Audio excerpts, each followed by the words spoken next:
Does my camera need cleaning? Maybe I'm just a blurry lady. You know, it might be that, maybe it is blurry. I'm gonna have to use some lens wipes here. These look like condoms, but they're actually lens wipes.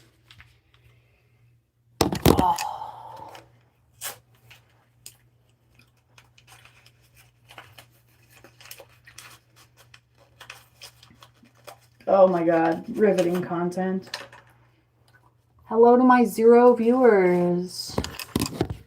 Thank you for joining me. Get in there. Yeah, that's better. I don't know. I decided to do a live stream because I'm really dissatisfied with how I spent my day. And if anybody wants to come chill, that'd be cool. I figure I would just like go through and clean up my apartment and just try and get ready for bed. Let's see here. Why am I so blurry? I don't know.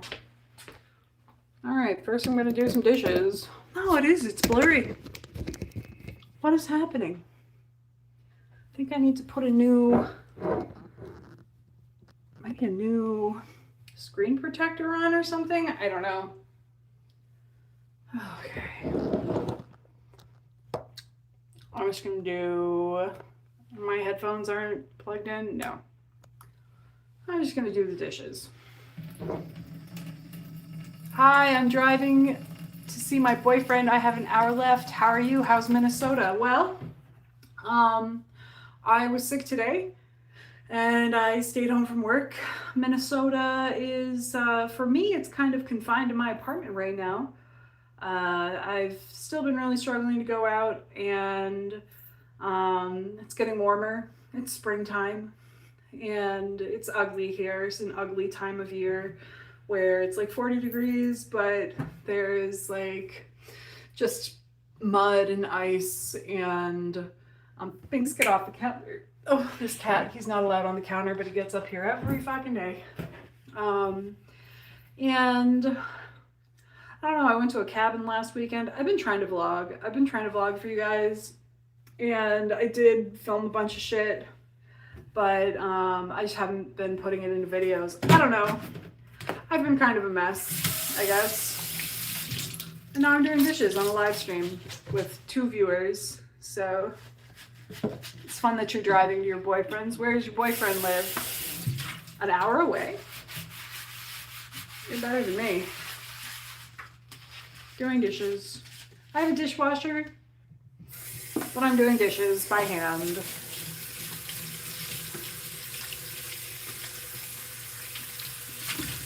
I understand now. You know, I didn't have a dishwasher for 20 years, and I would see those videos about people who use their dishwashers as a drying rack, and I didn't get it until I actually started using one. Because, yeah, it's just not as good as hand cleaning your dishes.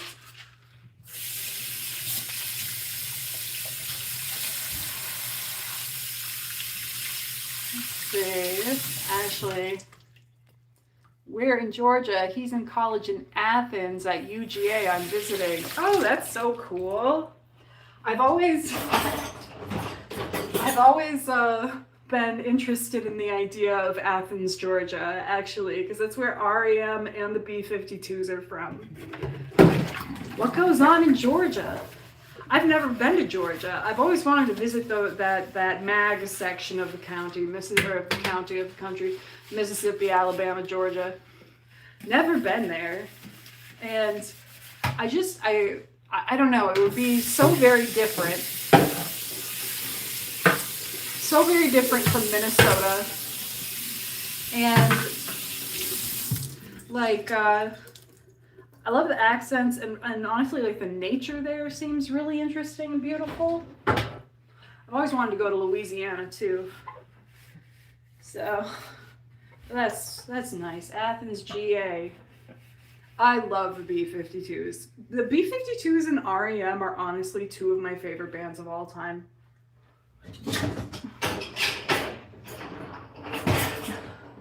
See, my favorite like actual musical artist of all time is like Kate Bush. Like I'm way more than a casual Kate Bush listener. Yeah, I am not expecting to be entertaining during this live stream at all. I have one viewer. Thank you so much for being here. I'm really more so doing this for body doubling than anything else. I just took 3 Xanax. I did absolutely nothing today. I had to come home sick from the office yesterday, and after that I disappeared into my phone, and I have been gone until 10 o'clock today. Let's see, Ashley says, I like Georgia. I am born and raised here. I'm 23. I briefly lived in Wisconsin for 6 months, and the Midwest is so different. I am like 30 minutes outside of Atlanta. I like it here. Athens is really cute though. It's just a college town. There's a lot of history and a lot of parks. I always have fun when I'm visiting. Oh man. You're 23, you're a baby. Damn. That's so fun. You're just a kid and you're driving through Georgia to go see your boyfriend in Athens. That sounds so nice. You love Kate Bush, Foundations.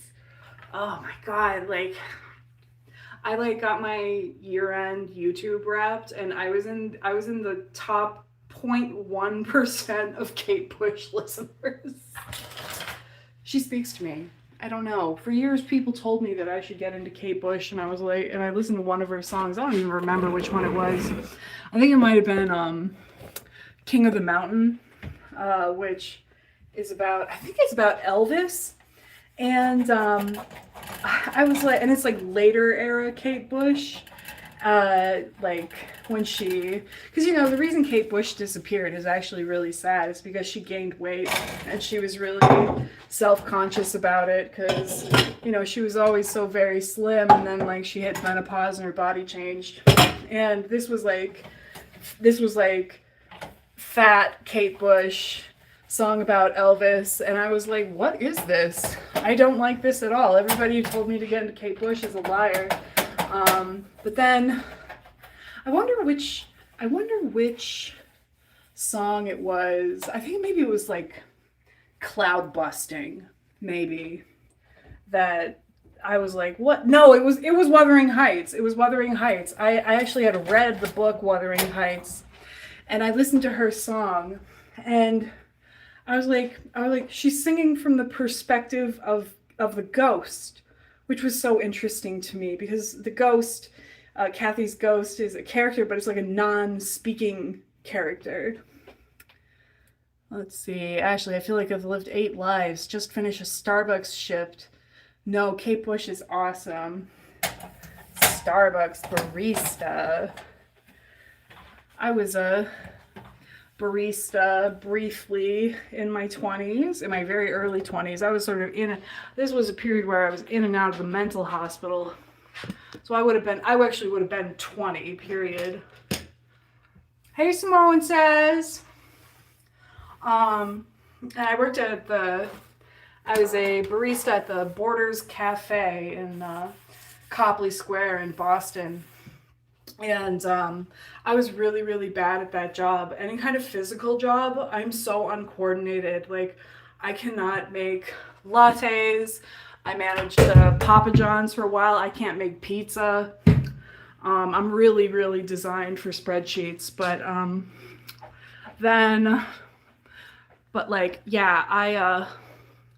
when I was barista at the Borders Cafe inside of in Copley Square, I got to meet Gene Wilder, actually, because he wrote a book, and he came and he was signing it at the Borders bookstore, and I got to meet Gene Wilder, and actually I picked up this book, like from the back room. And look, he signed it for me. That's real. That's Gene Wilder's autograph. He was very charming in person. He had this like light blue, like a baby blue, like sweatshirt on. Not sweatshirt, a sweater. And like his eyes like were actually twinkly. Like I don't know, it was really special. Physically, he was a very interesting looking man. But anyway, oh, you want to see what I did today? Hashtag fat girl problems. Hang on, let me turn on the lights so I can show you. I had therapy, and I sat down on my chair for therapy, and it fucking broke, and it collapsed. Look, I just like fell to the floor as I started therapy, and I have not picked it up yet. I tell you what, the amount of chairs I have broken in my life, but this one really had it coming. I've had that chair for, I don't know, 15 years, and one of the legs had come loose and whatever. So I should probably pick that up. Oh, man. Like, look at this. Oh no. See, what would a Lindy Weird Wide Web live stream be if not for dropping the phone at least once? Look at it. Look. Ugh. So, gonna have to buy a new chair, I guess, and get rid of this one. Which is too bad, because that's where I hang my bathrobe in the morning. My life is in shambles, guys. I had therapy today, and I talked about, I've been reminded recently of some periods during my life that I was experiencing some very extreme poverty, just for a couple reasons. I've had some dental work that I've been getting done. And when I was really, really poor, I didn't go to the dentist for 10 years. And I was an alcoholic and a drug user and a chain smoker on top of that. And by the time I actually did go into the dentist, I had a tooth that needed to be pulled. I'm still missing a tooth. And I needed a root canal, and I had 20 cavities. Like, my teeth are more filling than teeth. And because of my bipolar episodes last year, I had to get the root scaling and planing, where they actually go up under your gums and like smooth out your teeth, because my teeth were gonna fall out. And so I'm supposed to go to the dentist every like 4 months or so. But because of my bipolar meltdown last year, I haven't gone in a year. So I finally went back in. I need to get another filling. They gave me a cleaning, and I need to get 2 crowns, which they like drill down your teeth and put a fake tooth on top of it. Great. But I've decided to make some changes with my employment, which I won't go into, I guess. But so I need to get that dental work done. And so that kind of it took me back to this period of really extreme poverty that I went through. Good, Ashley says, good for you for going, though. I hate the dentist. Yeah, I mean, after 20 fillings, I'm very comfortable at the dentist. At first, I was really weirded out, but 20 fillings and a botched root canal, where they actually had to go in and drill through this part of my skull all the way to the other side, and then they put dead people bones in there. But anyway, so there's that. And then I've been having vision problems. Like, my distance vision has gotten really bad very suddenly. And when I was really, really poor, I got an eye-eating amoeba from the tap water. And I was trying to eat my optic nerve, and I had no transportation. I couldn't get to a doctor, and I almost went blind. Hi, Sun Lake Rinsed. Good to see you. But yeah, and I don't know, I've been having some conversations recently that sometimes people are just not very self aware about the kind of privilege that they have.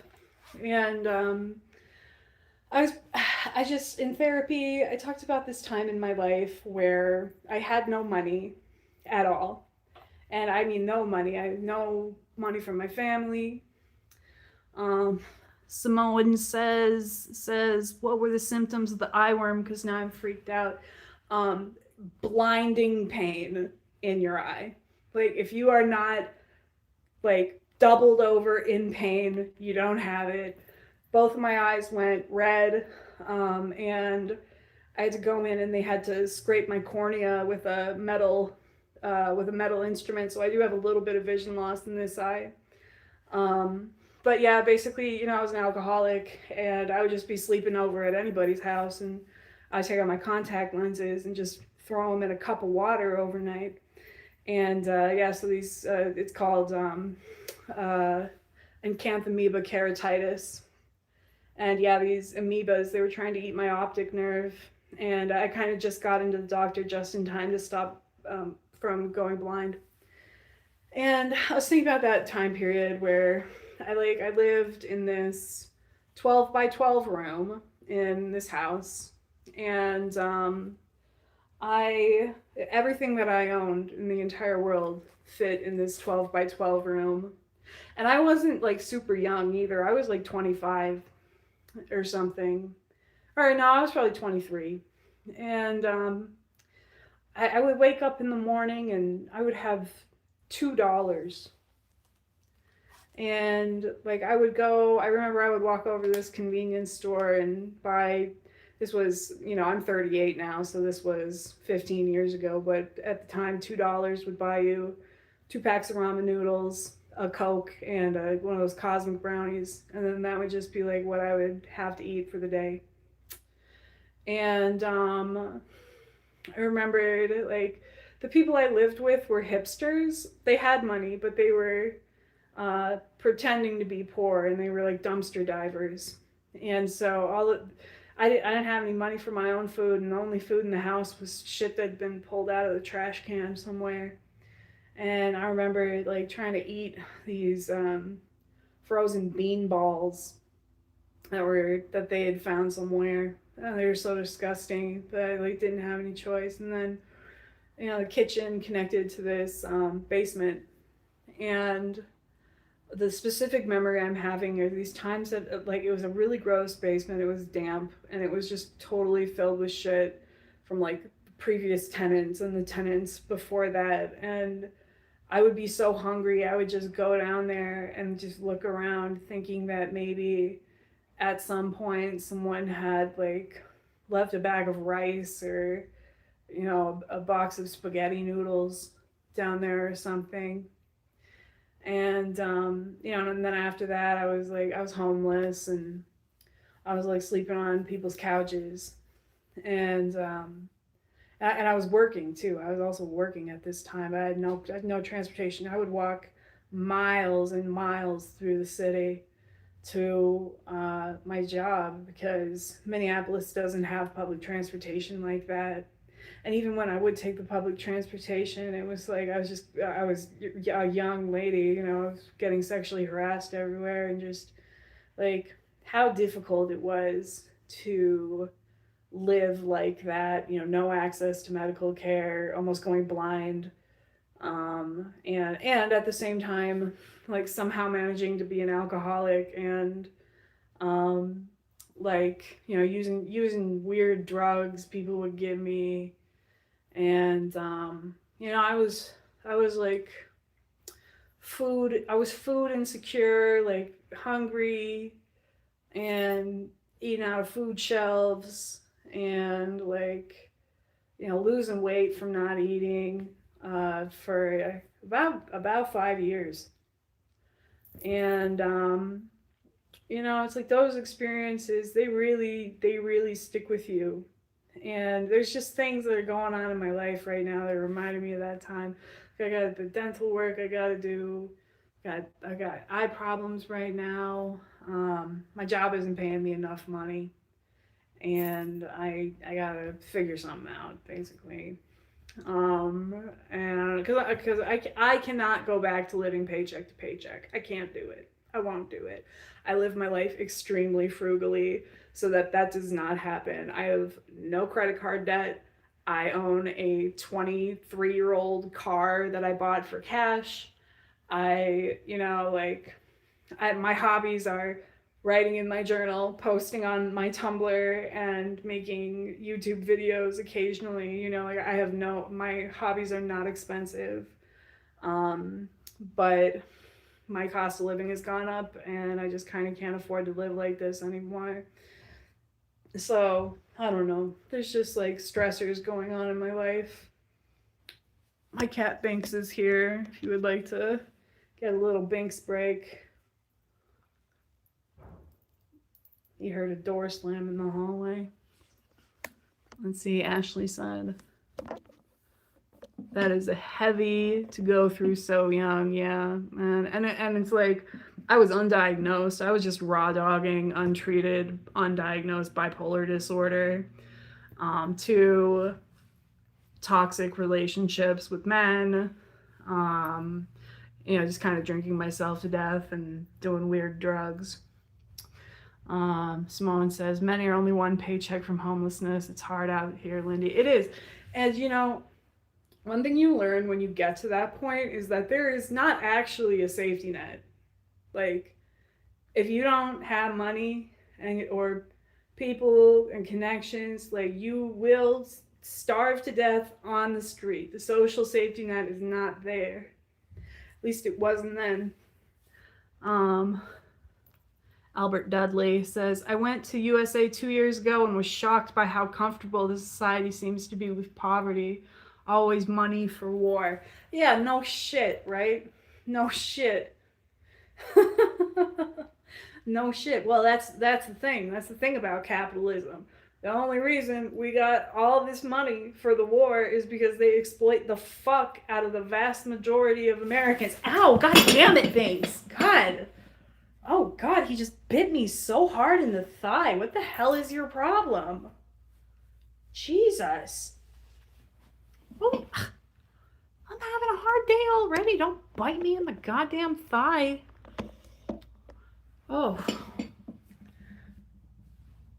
See, Ashley, I completely relate to you about having a hard time with other people's privilege. A lot of my coworkers are my age, and their parents help them with their rent and help with their car insurance and their car payments. And to someone who doesn't have that, it's hard. Yeah, it's hard. And once I started, other people, it's like, they had it easy. And I have a really complicated history with money. Like, at one point in my life, I did have money. I had money before I was poor. But it all went away. That's a long story. But, it's like people really lack self-awareness. And it's like, if you have never been in a musty basement searching for a bag of rice because you're so hungry that you're like willing to do that. If you've never went to a gas station just to steal toilet paper or fish cigarette butts out of an ashtray outside of a restaurant, just eating tortillas with peanut butter on it, It's like, if you've never eaten from a food shelf, it's a lived experience that you can't impart to someone who hasn't actually been there. And I think that having actually been there myself, it makes it difficult for me to have sympathy for people who maybe have struggles that seem difficult to them, but it's not rooting around in a basement for a bag of rice. See, Albert Dudley says, yeah, I met a lot of really nice people, but everyone was suffering to some degree or another. It was very disheartening. Yeah, Yeah, I mean, my father's family's from West Virginia. You should go there sometime. I mean, people compare it. Yeah, I don't know. It's something crazy. It's like 40% of people are food insecure in West Virginia. Minnesota is a relatively well-off state. It's consistently rated like one of the best places to live. But like you come here to Minneapolis, and it's like the homeless encampments just immediately shatter that idea. I mean, um, when I was like really poor, living on I was in this neighborhood called the West Bank. I was living in the West Bank, and I would have to walk over 2 miles to get to a grocery store because I didn't have a car, and this was before like Instacart existed or anything like that. I had to walk through a tent city on my way to the store, and then like I could only buy what I could carry back 2 miles, and then I'd have to walk back through this tent city with like bags of groceries. And yeah, man, I don't know. I'm just being sucked back to that time, which is like I'm like lower middle class now, which is just fine. That's just fine quality of life for me. I get to go on a vacation every 2 or 3 years, and I I can get pretty much anything I want because I don't want anything. I have a TV, and I can go out and get dinner and go to a movie, and that's fine. That's fine for me. But yeah, I don't know. I don't know. So it's tough. Like I had this friend, former friend, ex friend, who like it's like I lived in real poverty, and like they had a trust fund, right? And but they would like cosplay as being poor. Like they didn't understand, like they almost kind of looked down their nose at me because I didn't want to shop at Goodwill or thrift stores to get clothes. They had a trust fund with tens of thousands of dollars, but they would shop at the Goodwill because that's what real people do. But like they don't understand that like when everything you have you got because it cost 25 cents or it was free on the side of the road. Once I started making any kind of money, I don't want to shop there anymore. And it's like, I don't know, there's this sort of like, there's this, it's this lack of self awareness and condescension from people who have never actually struggled. Um, that it just boils my blood. It really does. It really does.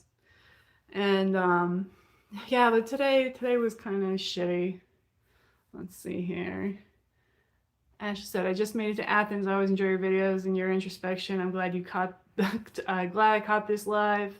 Hope the rest of your week goes well. It will. Thank you, Ashley. God bless. Have fun with your boyfriend." Albert Dudley said, "Yeah, I've done those long, long walks with all the groceries and sometimes trying to carry a slab of beer as well a long way. Yeah, luckily for me, the beer part of my life is over. Um, but yeah, yeah. But anyway, so I started this live stream because I was kind of like, it's almost 11 o'clock and I haven't done anything today. I just kind of disappeared on my phone. I called out sick from work. And this is what I've been doing. I've been disappearing on my phone. I play this game on my phone and I listen to YouTube drama videos, and I would just clock out from reality. And I'm sort of like, something I've been really trying to work on is like existing in time, like not just disappearing on the phone, actually existing in time in my apartment where things happen. I've been so concerned, like, oh, I can't leave my apartment.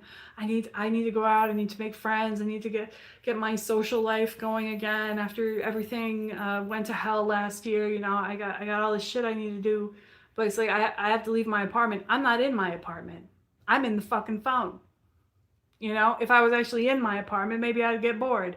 But instead, I'm just doing this super dopamine hit shit with this game and the YouTube drama videos, and it's like that's just all I did today. It's been a while since I like actually just totally disappeared for a day. Like my body hurts from laying down for so long today. And that also brought me back to this depressive episode I had in July and August, where I would do this every day. I would lay down all day, every day, and day after day, my body would just hurt so much from laying down. And that's one thing I'm telling myself is that, like, I'm in a better place now. I got plans for the rest of the week. This isn't going to be my life from now on. I don't have to worry about sliding back into that. But yeah, it's just a gross day. And I thought I'd come online and just monologue about it. So I got my broken chair. It is almost 11 o'clock. I've already taken my nighttime meds, and I also took 3 Xanax too. So I should hopefully be able to fall asleep tonight. Still waiting for those Xannies to kick in.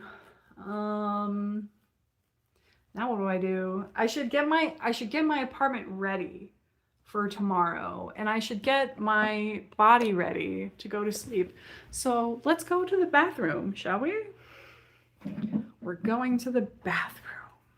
I'm not actually going to go to the bathroom, but we can go into the bathroom and we can do some things.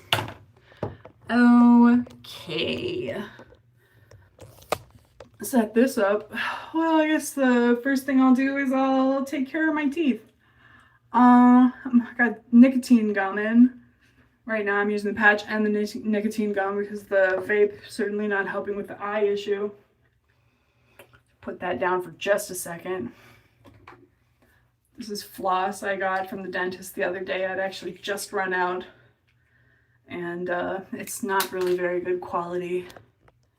But I have a bar on the back of my teeth, so I have to thread the floss through, get under the bar. Ugh.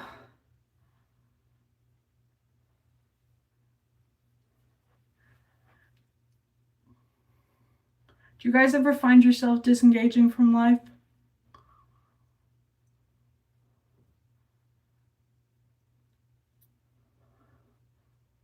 Like,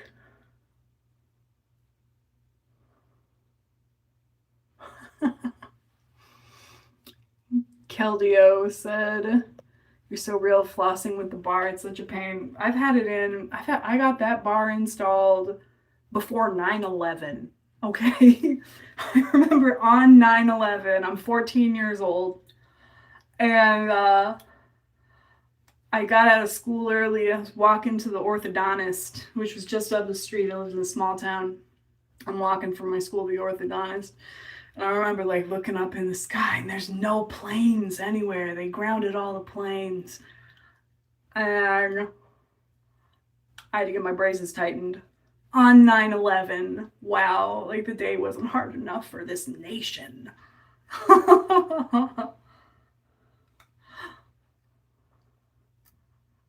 Oh God, this floss is ass. I gotta put that on my list.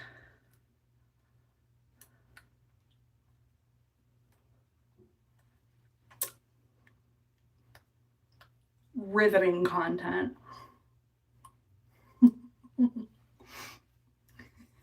Albert Dudley, ha ha ha. Yeah, no, really. I think there's nothing more boring than people's 9/11 stories. Like, unless you were actually there, I don't want to hear your 9/11 story, but that's mine. Like, millennials, we get it. You were in class. We got it. They rolled in a TV. We got it.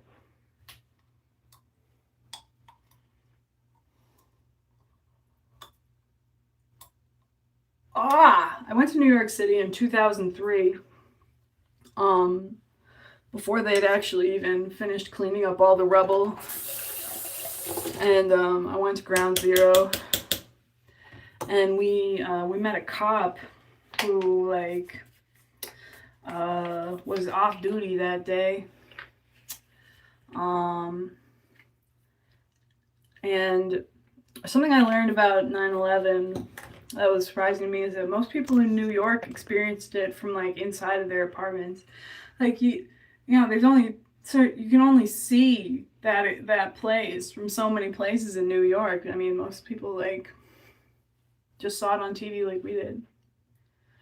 Albert Dudley, yeah, sign out completely. I read text messages and go, I should reply to that, and then one week later I'm like, oh yeah, for real. I have a friend who's like one of my dearest, oldest friends who lives in Los Angeles, and she's like a glamorous model, okay? She's been in movies, she's a model. And she's always posting her glamorous life and stuff. And she sends me like 2 to 3 Instagram reels every single day, and I never look at them. I never look at them. And it's so ridiculous. Where like this woman who has this fascinating life, she thinks of me and she sends me Instagram reels, and I'm just like, nah. I feel like a shit friend. We've been friends for like 20 years.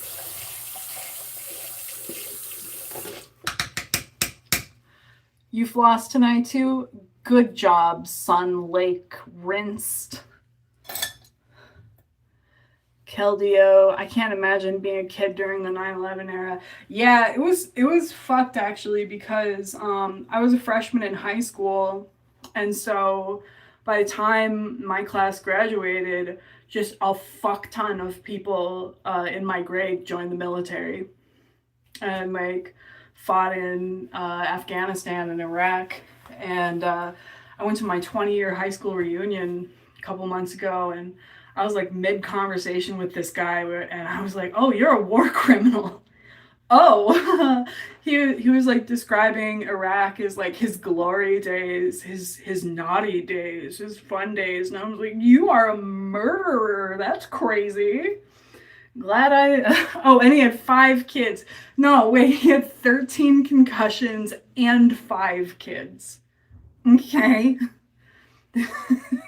and me, you know, just like, I was just an alcoholic with bipolar disorder, and I don't have any kids. You know, I'm a good person underneath. Like, that's why I won't be attending any high school reunions. Yeah, it was fun, actually. It was fun, because it was like, you know, if I even recognized them, I'd be like, oh, Elizabeth, I remember you. And she'd be like, oh, yeah, I remember who you are. Okay, all right. And there was like an open bar. I don't drink, but everybody else was getting pretty hammered. And it was in like this half-lit room at the VFW in my hometown. And like this, I was like outside smoking cigarettes with these girls, and this one girl was like, you know, my dad, he crashed his car through the front of this bar in the 90s, and they still served him. They sent him home. Yeah, cause I'm from a small town, you know. It was small. It's a lot bigger now. Anyway, okay, so I brushed my teeth. That does sound kind of fun, to be fair. Yeah, it was kind of fun.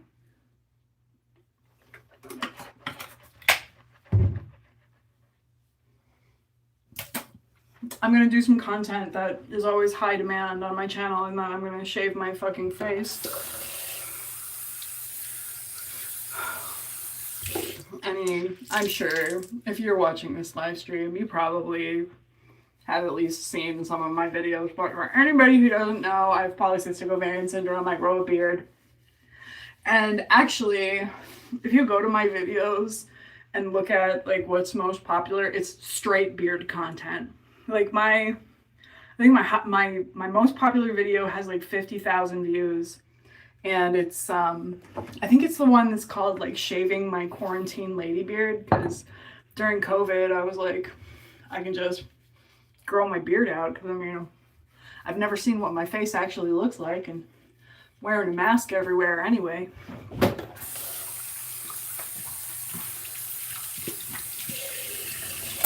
But yeah. when I was doing OnlyFans, the beard content was always high demand. And it was like, you know what's funny about the beard guys? Is that they never really wanted explicit content. Like, I would get requests to just do like GFE, like girlfriend experience videos, where I would just grow my beard out and then like talk to them over the camera, like, how was your day? Oh, this is what I did today. Let's see. How often do you have to shave? Well, have to shave? Never. How long can I go without shaving where I feel comfortable going in public? 2 days. So, I mean, I'm usually shaving every other day. And like for a while, I actually like cause I grow a mustache, and then I grow hair here, and I grow hair down my neck.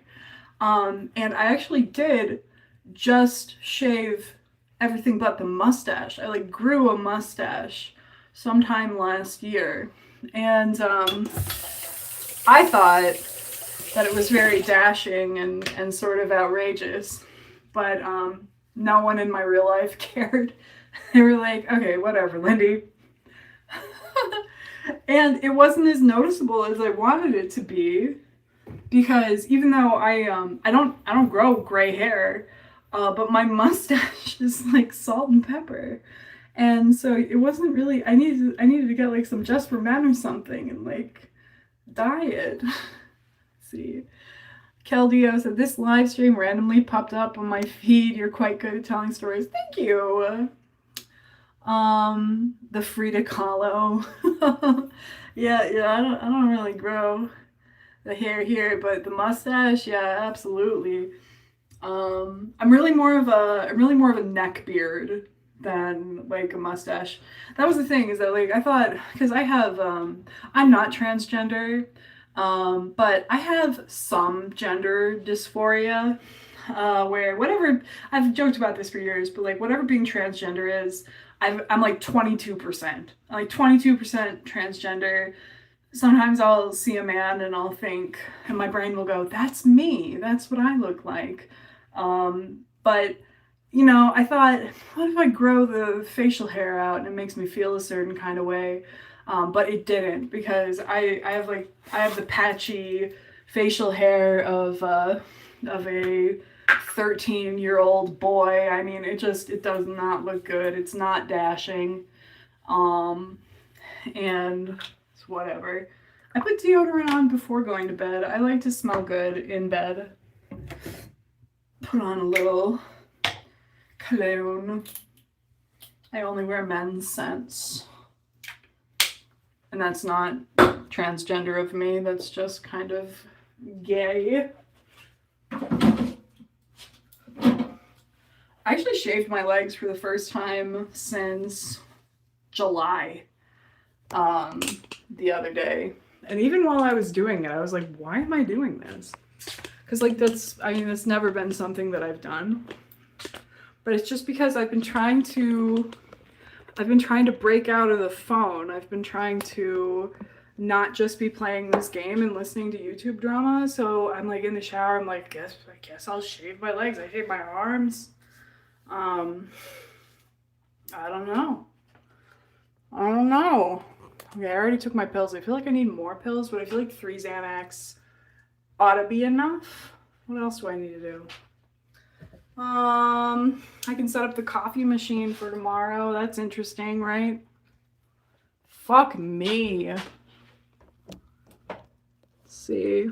Albert Dudley. I shaved part of my leg in the shower one time and it didn't grow back for like 3 years. Dang. Can't relate.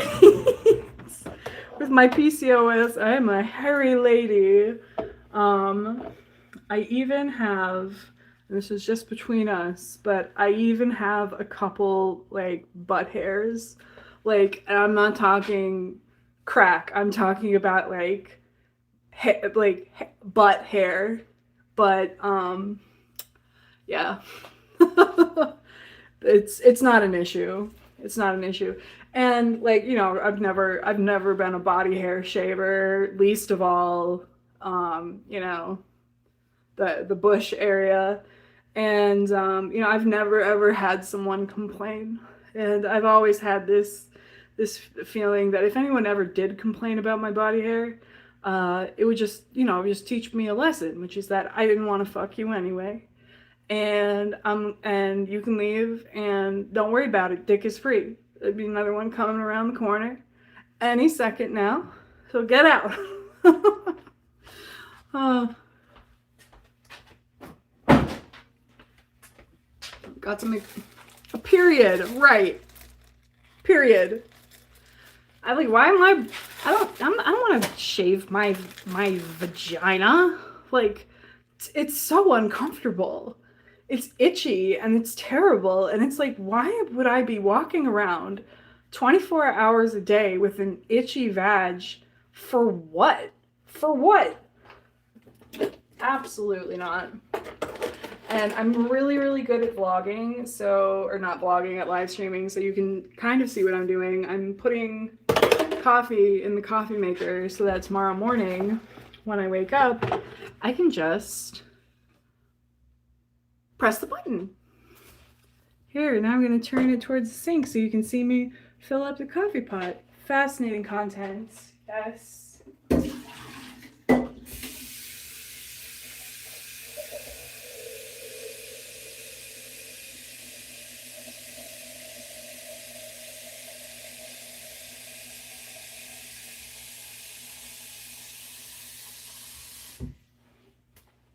Beautiful. Full bush is on trend. Go nuts. I'm a hipster when it comes to full bush. Okay.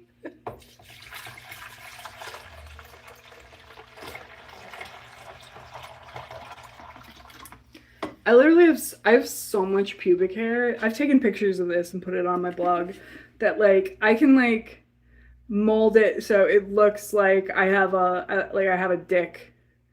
Like when I'm just in my underwear, I can make the bush. I can form the bush into like a dick shape.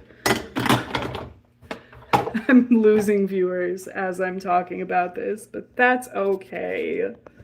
Get out of here. Okay. I set the coffee pot up. I guess I should choose my outfit for tomorrow. Oh, is it going to be what I'm wearing right now? It is. Pube sculptures, you know, there's a market for that. Oof, I tell you what, I'm losing money right now just because my cost of living has gone up, and it's like, as an adult, you just have to expect that there's going to be like a $700 emergency every goddamn month. And when I was living in a shittier apartment, I could just absorb that and still have a little bit of money left over at the month, but now it's just draining my savings account. And so I've been thinking about maybe doing OF again. I think that probably the interest that people have in me doing that has waned. I'm a lot less popular online than I once was, but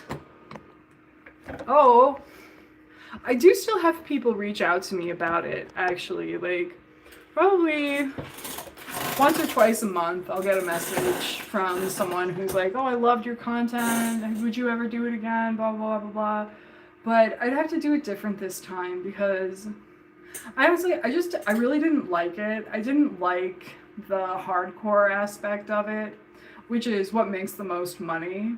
Like, I would post like more softcore stuff of myself on the timeline, but then I would have like hardcore videos for sale that you would have to pay like, you know, $10 to $15 and like to privately buy this video for me. And that's, I mean, I was making like $1,000 a month. But I just really didn't like doing that. So if I was going to start it again, I would have to, first of all, I'd have to up the subscription price because I just had it at the basic like $4.99 a month. But I probably have to increase it to like $20 a month and just like let it be known that I'm only going to be doing like softcore stuff. So it'd be a lot less interesting for some people. And what time is it now? It's 11:11. I don't know. I'm coming off a weird day. I've been trying to have forward motion in my life, like just at least leaving my apartment on a day-to-day basis.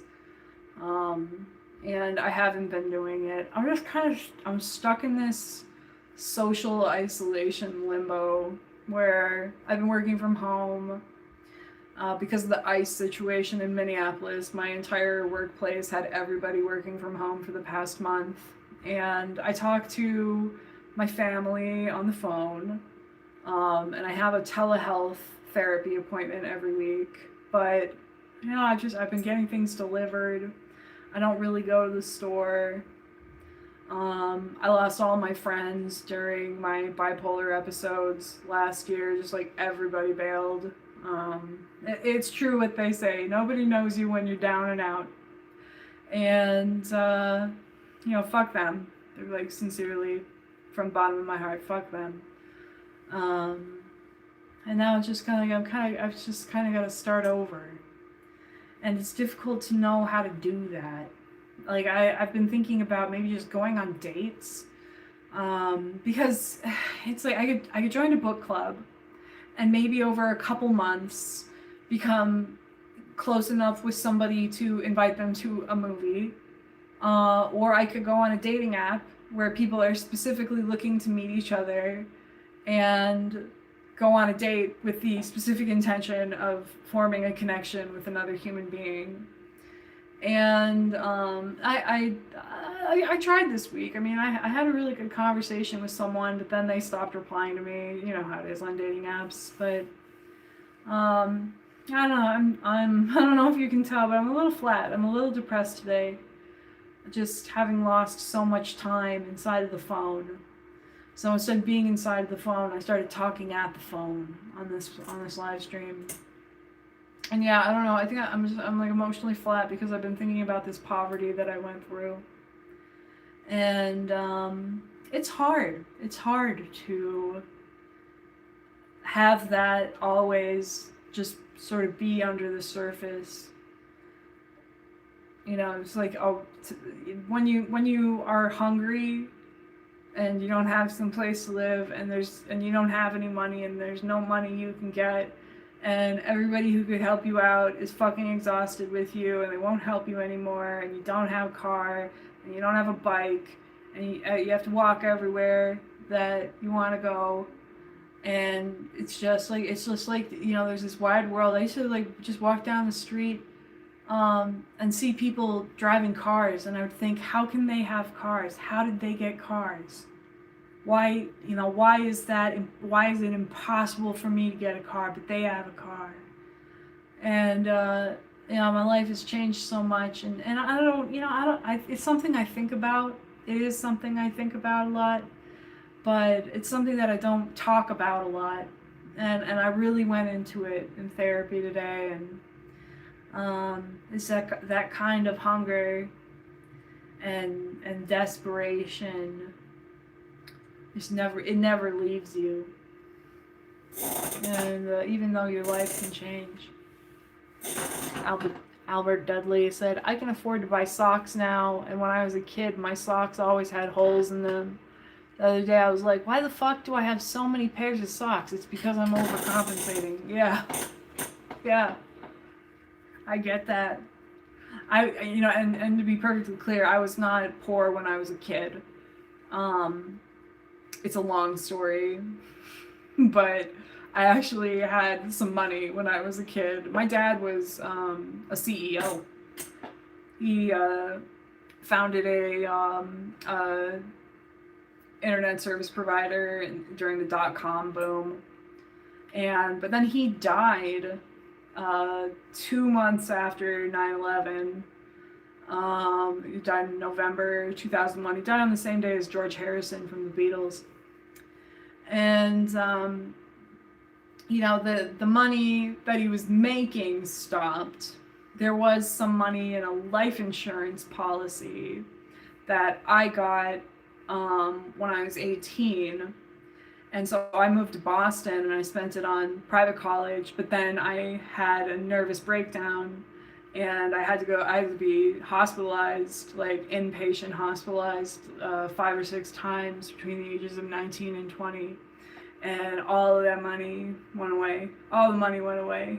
And then I was just flat on my ass, broke. And that's when I moved to Minneapolis.